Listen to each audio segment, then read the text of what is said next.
Love it. Okay. So, hi everyone. I am Janelle Brevard, and thank you for joining this afternoon for how your does your home still fit your life? I know that noon on a Thursday is not necessarily the time you would think about having this discussion, but we thought it was very timely, and so we're happy to have you here with us today. I am a real estate advisor with Hunt Country Sotheby's. But I also have several years experience in the housing sector working for nonprofits. And I think what really brought this home for me was my dad, who is 88. We helped him in recent years move from our family home, which was two levels, into a one-level apartment. And there were a lot of reasons that went into that. It really highlighted for me just how this is the question that people don't necessarily talk about. And does your home still fit your life? And so I'm really excited that we are joined today by Jill Ryan, who is amazing. And she is a wellness coach, and she really focuses on all of the things we're going to talk about and all these little areas of your life. And she helps people with looking at everything holistically and figuring out what's best for you. So, with that, I will turn it over to you, Jill. Well, thank you very, very much. Let me share share a few slides. I am not going to give you death by PowerPoint. Thank you so much, Janelle, for letting me join you and talk to your people. I think our home is definitely a place, a source of joy and happiness. And I'm not going to go through death by PowerPoint, but I did want to share a couple of things that might be useful. And to start off, before we get into any piece of content, life is a state of change. What is going on, especially when we think about our homes? We have a picture here of a beautiful, happy home. That's what it looks like when we move in, but life happens. Cars need repair. A baby comes, it's going to have an adjustment on the house. Kids are flying the nest. It's an empty nest. What are we going to do? Landscaping is getting out of hand. Can we still manage it? Do we want to still manage it? Is that our hobby? Are stairs easier? Maybe it's keeping us young, or are they actually being a little difficult? Are we changing? What about our job changes? Do we need a home office update? Do we need more remote work, less remote work, or no remote work as we change the stages of our life? What about illness? An illness in our family, or maybe aging care? You mentioned your father in 80. That changes the dynamic of the household and the energy inside as well as the space. So when we think about all of these things, the one thing we have to recognize is that everything is connected. And that is how often do we actually stop? We look at all of these acute changes that happen through our lives and we deal with them. We make this change, we make that change, and we address it. But when do we ever pull back and look at the big picture and say, is everything tuned? What does everything look like together? When you pull one string, it pulls on another element, and we have to adjust, and it puts stresses and strains here, there, and everywhere. So that's what we're going to talk about today is that everything is connected. And first of all, who am I? I'm a national board certified health and wellness coach. I'm specialize in lifestyle design. What does that mean?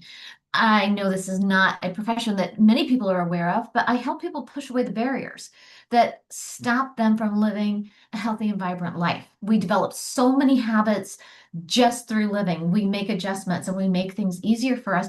But just like looking at our homes, we never pull back and say, how am I doing with all of this? And habits that we developed when we were 20 something may not be serving us when we are in our 50s. So we're going to talk through that. And to do that, we're going to use a tool that is called the Empowered Wellbeing Model. And this is from the Health Coach Institute, and it was adapted from Dr. Peggy Schwarwick's work in the 80s and 90s in psychiatry. And what we will do is, and if you could take a minute and scan that QR code there, And Janelle, could you pull that link or I could send you that link? Let me pull it up. I have it here. Would you like me to pull it up on screen? And no, if you could just pop the link in the chat Okay. for those attending, that would be super helpful. Okay, I Or can just do scan the QR code, and this will take you to an interactive version of this chart. And what we're going to spend a little bit of time doing is talking through the 8 dimensions of wellness and how they might be connected. But we're going to put a special focus on how these dimensions are viewed from our home. We want to know when we look at our home, is it contributing to our health and wellness or detracting from it? A lot of times we don't take a minute to break this down and talk it through. So, Janelle, I'm going to stop sharing so that Corey, you can look at your own screens and let's see, let me stop that and work through the wheel of wellness while we talk through each of the dimensions. How does that sound? Nope. that. Sounds great. And I actually just put the link in the chat. Awesome. Thank you so much. Okay, so the 8 dimensions of wellness. So let's start with physical. It's pretty obvious when we think about our homes and how well we feel. How are we getting on? Are we looking at stairs? Are we having a good time getting up the stairs or maybe getting down the stairs? Um, does it support our exercise? Does our kitchen feed us very well? Or how about cleaning? If we have a big home with a lot of kids and now we are down to an empty nest, do we need as much space? Do we want to keep as much space? These are things that when we look at our homes and whether or not it's serving us, do we want to spend our time cleaning a larger home or more bathrooms, or maybe it's time to downsize? That's one of the big questions when we hit that empty nest stage. Is it time to downsize? And what does downsizing actually look like? Let me Is ask a it, question, Jill. of So, course, looking at this chart, so if I'm filling it out and physical, so if it's serving me well, is that a 10 or is that closer to the center? I totally skipped over the direction, didn't I? Oops. Thank you. Yes. As we're filling out the chart, it is on a scale of 1 to 10. So when you're going to put in a number, if 1 means my tank is empty, I got nothing left to give. 10 is I am in heaven. This is perfect. Okay, so anywhere in between there, and your chart is going to redraw. And after we're finished with your chart, you will have an opportunity to download your picture, and we'll talk about what to do with that. Does that make sense? Yeah, actually, it does make sense. And I was just sitting here thinking about it in my head in terms of my little place in Aldi and, you know, whether it fits right now. So keep going. I'm completing it. All right, great. So a physical space. What other items that happen in the physical space that might be relevant that I might have missed or may give us pause? Yeah, I think the biggest thing, just speaking as someone of a woman of a certain age, stairs now, you know, things that didn't necessarily bother me as much before. There are days where I'm like, this is a lot. I wish I had like a nice, one level, but that's probably the biggest thing. But I could see where, you know, there could be things that impact people in other areas. Like there was the story recently, I think in Loudon now, where some parts of Loudon people were complaining that they were hearing a humming from data centers and things like that. So there could be things that weren't necessarily in your neighborhood before that now impact your physical wellness. So, Yes, absolutely. All right, but so let's move on to emotional. And if I remember correctly, oh, actually, the wheel on the screen. Make sure you're hitting the right one. I'm not sure I've got these in the right order for the website. So emotional. When I think about my home, emotional wellness or is anything that causes us stress or distress. And how can our homes really affect that? I mean, we know what things stress us. It's usually, our interactions with people or events, etc. But now we're looking in our home. What could cause us emotional stress? What if, if we do have a home that is geared toward the little kids and now it's an empty nest? Is that stressful or happy? Is the house too quiet for you? Are you used to a hustle and bustle of the kids? And maybe that is something that we really don't think about the level of activity being an emotional stressor, but it really is. And that change in our family life and our family patterns can stress, and it's based on where our home is. The house used to give me this feel, and now it feels like this. So you don't want something that feels empty. You want something that feels warm and welcoming. This is your space, and you want to be comfortable and confident in your space. And that emotional feed, it could be that do you need a redecoration or do you need a change in the space? That's important for our emotional well-being. And it could be even a renovation to make it, a different home. But yeah, I have heard of that. I've seen people, especially after losing a loved one, the house may impact them differently emotionally than it did before. So I definitely have heard of that. Yes, that's a really hard one when we lose someone is a memory. We often Hmm. keep, we might keep belongings or their space or those memories still live with us. Yeah, yeah, Yeah. for sure. So the next one is social. Whatever change we might be going through, what if you think about the stages of life, when the kids were little, you had the house child-proof. You had when the kids were toddlers, when they were growing, you had the space set up for play dates, game night.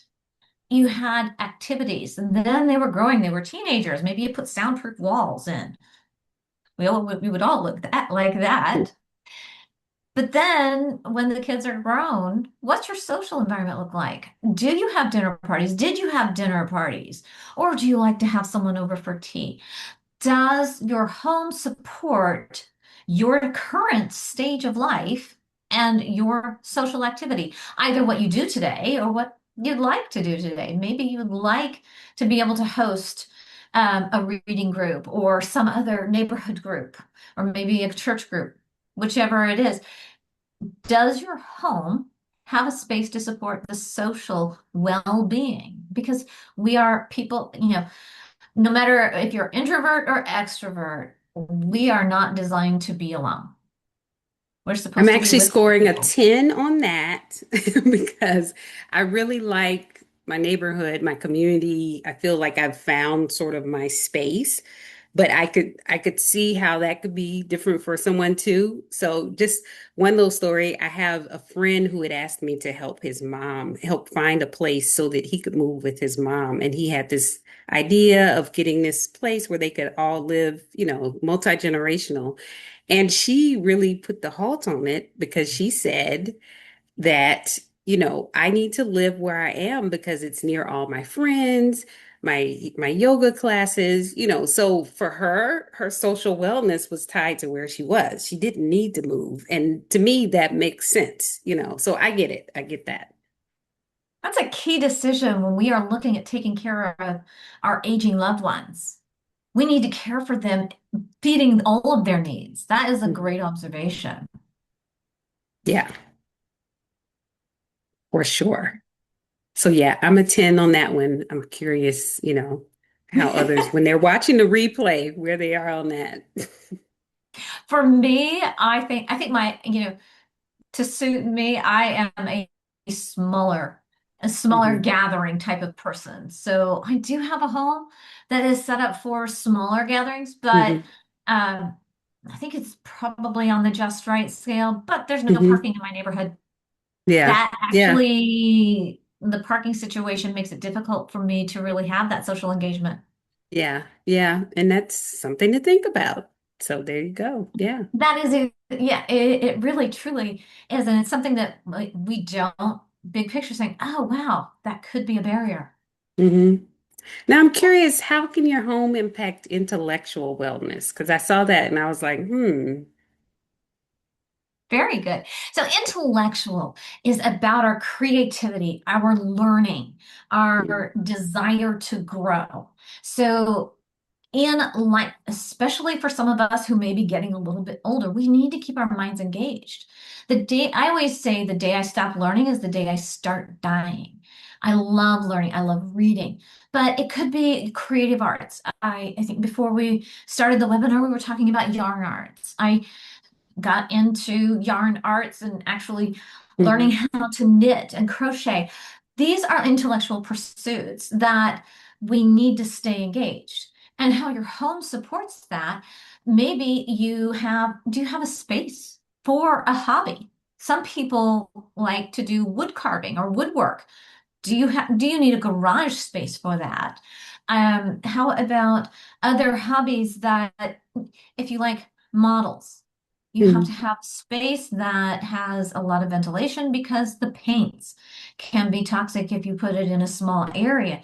The smells can be bad for you.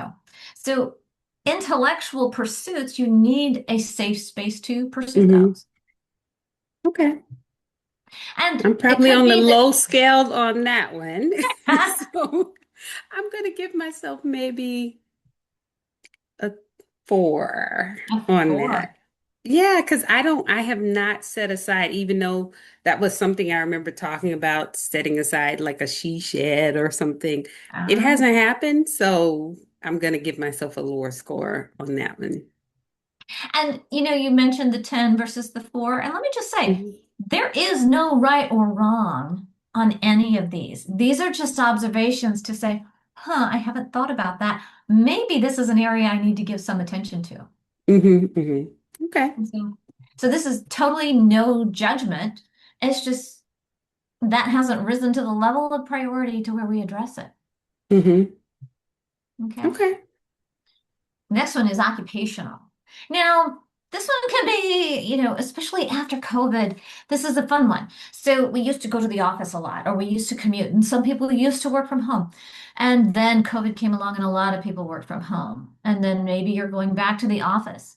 Maybe you're bridging that gap to where you're starting to move into the next phase where you're not required to work. But even if you are not required to work to earn money to pay your bills, I'm hoping that you're going to stay occupied in some activity, whether it's hmm volunteer work or involvement with your church or other groups that you might be engaged with. We have an occupation.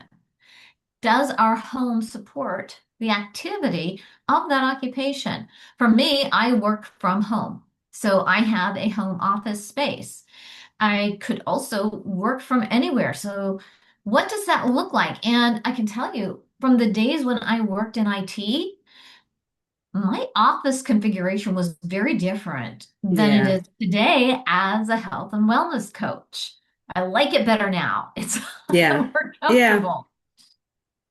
And it's good to have separate space almost like that whole principle. Remember, years ago, this whole thing about whether you should have a TV in the bedroom. I feel like it's the same with sort of the work-life balance. You need a separate space if you are working from home. That's just my thoughts. That is exactly what I do. My Yeah. husband also works from home. He has a different space for his work. He has a desk, but he also carries his work all over the house, hmm all over. So Yeah. he can be engaged, and that works for him. And that is, I love the flexibility. hmm So we need to think about our occupation. And if we're going to do volunteer work, I mean, what hmm if we shift from an office type, home office type thing to where we are doing something with a nonprofit where we're working on Right. crafts? Right. That's a Right. different thing. Yeah. So I could see that one. Yeah. So what So home about office could turn into a environment? hobby office. Yeah. Environmental. It, That is. help me understand a real life example for me to come up with my score for that one. Okay, so part of it is what you mentioned earlier with the hum from Mm-hmm. the data centers.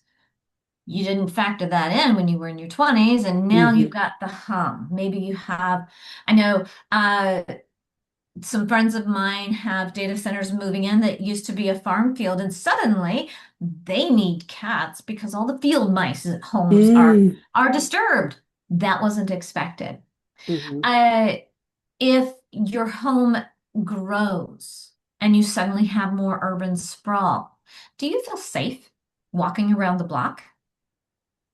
Mm-hmm. Do you feel safe going outside and spending time in nature, or have you lost nature? Is it, Mm-hmm. does, has, the walking trails given way to roads and parking lots to the point where you have air pollution, light pollution? Another thing, light pollution. Think about this with your home.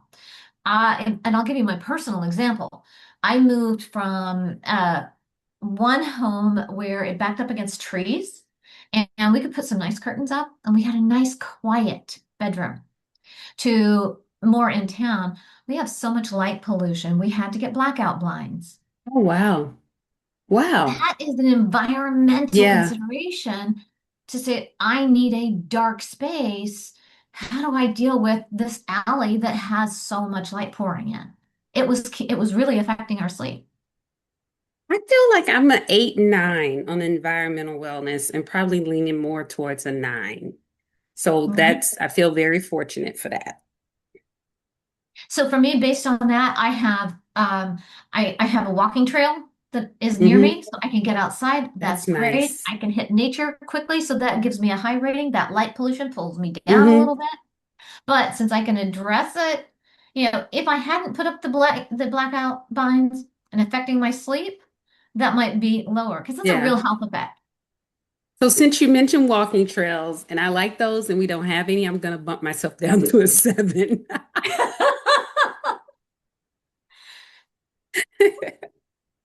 And we think about our health. I mean, all of these things affect our health, Yeah. and it's Yeah. one thing. Okay, so financial is the next one.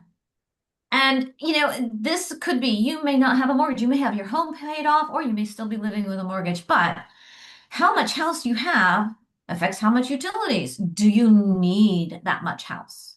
Mm-hmm. Or is it time to shrink down and maybe adjust some of that? Maybe those funds could be used in different ways. Aging homes may need more renovations or Mm-hmm. maintenance and upkeep. How much does that cost? Is it in your budget? That was one of the things we ran into with my dad, just in terms of, him being older and living in a split level home alone and just the cost of maintaining it on a fixed income. It became one of those things we had to have a conversation about. So I get that, in terms of at some point you might outgrow your home, if that's the right word. But yes, that is definitely something I've seen in terms of the maintenance aspect of older homes, especially. Yeah. Okay. And then the last one is spiritual. Spiritual is about our purpose. It is making sure that as we go through life, do we have meaningful pursuits? Are we Mm, contributing? Do our activities and our goals actually feel like we're contributing to the community around us? Now, if you are a person of religion and faith, that's going to have a direct relationship there. If you are not a person of faith, we all have to have some kind of meaning of life, and we want to feel like we're contributing positively to our environment. And that's where the spiritual aspect, our soul has to feel warm. And our home kind of tying in all of these things. Is it set up to be the place that we spend our community for the social? Are we pursuing intellectual? Are we learning? Are we contributing with our occupation? How is our spiritual health supported by our home or within our home? So our home is just one thing, but yet it tugs and pulls in different ways. And we don't even realize it's kind of, here's, as we become middle-aged women, it's kind of like that pair of pants that gets a little bit too tight and we Mm-hmm. have to make an adjustment. Mm-hmm. Mm-hmm. So it's Yeah, that connected string you were talking about where one sort of impacts the other and impacts the other and impacts the other. So if I'm taking this and I'm sitting here filling out this chart, and some people will fill it out during the replay, and I'll make sure to put in the description of the video the actual link for people. But like if I'm looking at it, what should be alarming if I have like is it if I have a bunch of below fives, or like is any of it alarming, or how should I view it once I complete it? Because I have some high ones and then I have some low ones. you do. So you're telling me you don't have a perfectly round chart, Janelle? I do not. I do not. It's all over the place. It's all over the No, place. it's all over the place. You know what? That tells me that you're alive, Mm. that it's not perfectly round.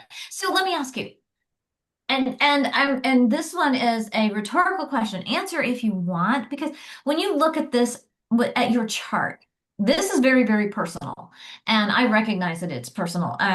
People don't necessarily want to shout out and say, "Whoo, I've got a big gap here." Look at it and say to yourself, "What surprised you about that chart?" When we pull back and look at it, it's like, huh. Because every time when you have something that's farther out in the circle, a 10, closer to that 10, that's your strength. You're Hmm. looking pretty good. But when you have something that's a little closer into the center, that might be an area that needs a little bit of support. So what we would do with that is take a look at your whole picture and if I'm using this tool in coaching, we're going to say, okay, what surprises you about this? What gets you excited about your picture? And what I'm concerns? curious what it says about me because I just just you can tell by the way I'm doing this, I'm about to say something crazy. But when I put in my numbers, it's like mine kind of like juts out this way. And it's like, what shape is that? It's not even an octagon, but it's like you know what I mean? Like it's high, social, emotional, physical, but I need to obviously look at some of the other sides. So it's really telling me like these are the parts of my life I need to like examine and figure out like how can I strengthen those? Exactly. So I'm going to throw my slides back up there for just a Okay. brief second.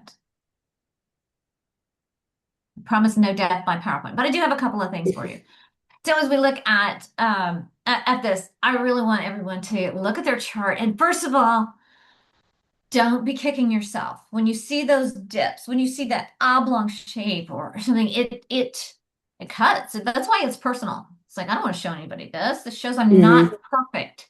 Guess what? My chart is not perfectly round. I have areas I need to work on. So Hmm. really asking what surprised you? What areas make you feel strong? And what areas do you feel like you need a little bit of support? And that's where we might want to make an adjustment. So, one thing I will say, Janelle, for anyone who wishes, here's another QR code, or you can access it right there on my website. It's the book a call link at the top of the website. When you hit the download button, first of all, on that chart, make sure you save the chart because the website doesn't ask for your email or anything. You can fill this out every day if you want to. I'm not collecting any information about this right now and save that chart so that you can reference it. And if you would like to take a deeper dive and book a discovery call with me, that would be about 60 or 90 minutes. And what we can do is just talk through those observations one on one and see if there's something that may need to take a little bit of action. And I can help you build an action plan. And, I am a health and wellness coach. If you wanted to consider talking about coaching, we can take time in that call to answer any questions you have about what coaching is and how it works. Okay. And Janelle, and the one thing as I was putting these slides together, just the last minute, I wish I had asked you this a week ago, but as a real estate agent, is there a checklist that you have that maybe we could actually tune a checklist for someone who may be considering making a location change Yeah, that we might align with this to say, hey, have I thought about this? Because anything that we come up with here, how can that help you help your clients? Yeah, especially I think it's really helpful when people are able to vocalize and verbalize what they're looking for on the next step, or even just even part of it. I think having experience helping people with this, I sort of know the cues now when people say, "Oh, I don't like this anymore in my house, and I don't like this," and I can start saying, "Okay, well, sounds like you're looking for something like this." So it sort of helps give that direction. But this is very helpful, and I can definitely add a checklist to it so that when we do repost the replay, there's a checklist for both, looking at it in terms of if you need to, if you want to discuss a move, but also from this standpoint.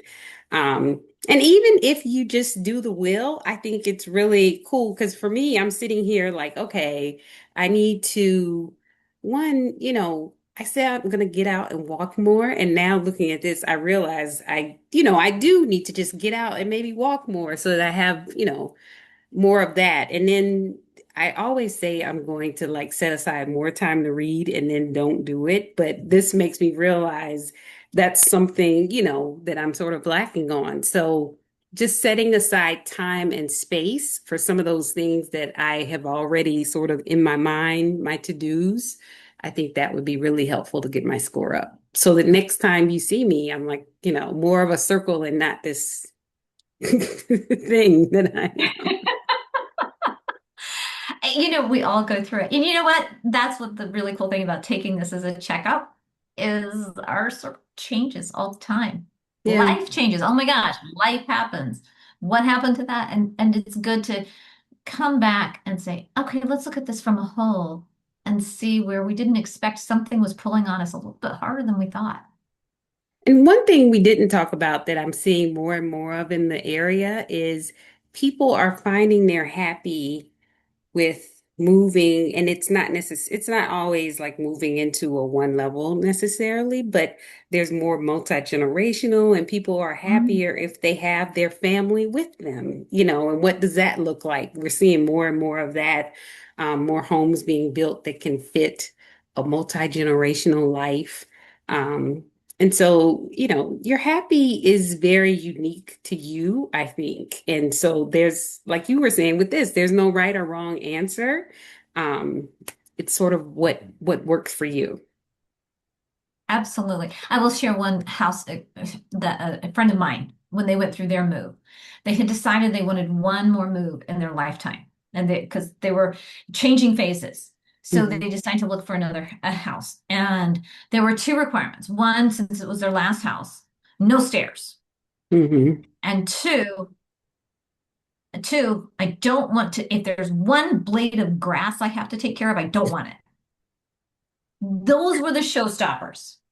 See, I love grass. I love They love it too. They just don't yards. want to take care of it. Yeah, yeah, And they looked at house after house and nothing seemed to fit. And then this other house. You know what they ended up with? A four-story townhome. But I can see it that. had Yeah, it had an elevator. They didn't think about, oh, an elevator would yeah, allow me to have stairs. And yeah, being a condo, it took out any need to take care of any grass, but they still have a beautiful environment.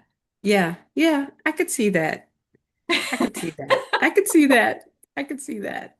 But they didn't No, this is downsize the house at all. They're yeah. still in a large home. They Right, just wanted to right. But downsize it the sounds very maintenance. nice. Yes, No, this is very helpful. I'm going to download my chart. And I encourage everyone to complete this if you're watching now or on the replay, and download your chart because it definitely gives you a lot to think about. definitely. And on that same page, if you're not ready, if you don't want to book a discovery call, but you have a question for me, there's a link there as well to email. It says email your chart to Jill. if you just want to send me an email and ask a question, I am very open to that. So you can contact me that way. Great. Jill, this has been a great discussion. Thank you. I will pause for a minute in case there are any questions. I don't see any hands raised, but just in case anyone has questions for you, I was going to pause for a sec. Okay. But this has been super helpful. Like I said, I can't share my chart on the screen right now, but if you guys saw it, it would be a hoot because again, it's like half circle, half octagon situation going on. So thank you very much for this. Well, This has been enlightening. thank you for letting me come and talk to your people. I love my goal is to see people light the light of their life again Yeah, and get yeah, rid I of the love things that that. are darkening them. And anyone watching, if you complete the chart and you have questions for Jill, her information will be in the chat. There's also a QR code on the screen.